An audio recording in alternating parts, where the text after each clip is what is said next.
Interception, le magazine de la rédaction.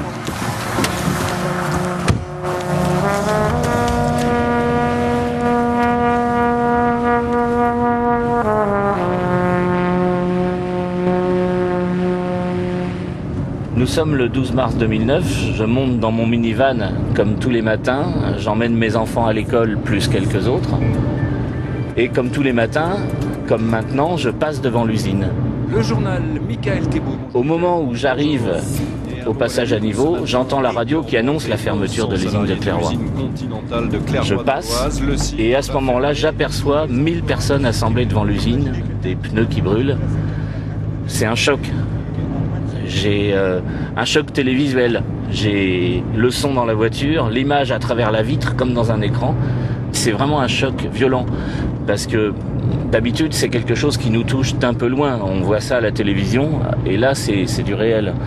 Donc c'est des gens que je connais pour quelques-uns et ils sont là assemblés dehors. Ils sont en dehors de l'usine quoi, comme s'ils étaient déjà à la porte. C'est une image extrêmement violente. Là, on passe le passage à niveau, on voit rien encore, et là, hop, on commence à apercevoir. Alors, ça se passe très vite, je peux pas m'arrêter, mais voilà, c'est une vision ici, furtive. Et le lendemain, je décide de venir sur le site avec une caméra. Jérôme Palto, habitant du Clairoy et réalisateur du film documentaire Les Contis.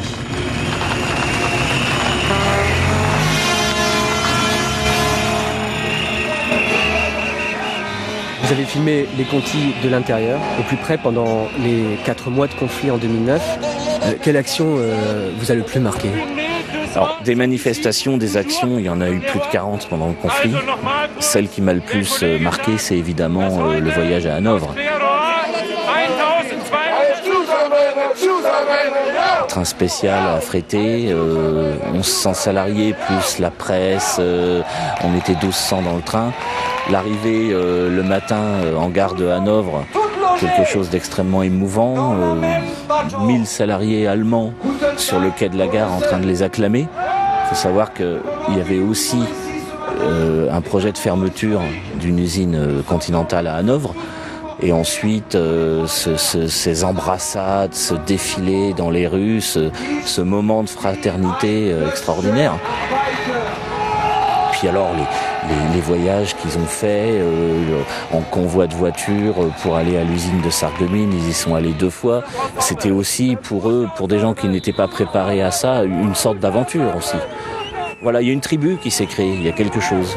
Au-delà de la détresse, au-delà du drame, il y a eu quand même une belle histoire humaine.